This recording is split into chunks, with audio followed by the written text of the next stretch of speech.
దింపేస్తే అయిపోయింది, mutton curry ready.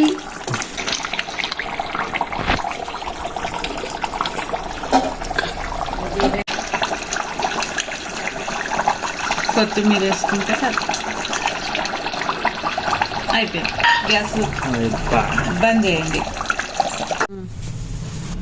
Rice మొత్తానికి అయితే మటన్ కర్రీ కూడా అయిపోయింది. అదే మటన్ కర్రీ అయిపోయింది. అది మీకు నచ్చుతుంది అనుకుంటానా. నచ్చితే like, share, comment and subscribe చేయండి.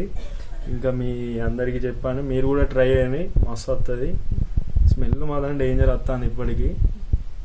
మా మమ్మీ చేసిందంటే మినిమం ఉంటుంది ఇంకా కర్రీ, అంతే అనుకో. మీరు కూడా చేసుకోరి. సబ్స్క్రైబులు కొట్టకుండానైతే ఊకురి అండ్ ఇంకా షేర్ చేయరి, ఓకేనా. మళ్ళీ నెక్స్ట్ వీడియోతో వస్తా. అంతవరకు బాయ్, టాటా.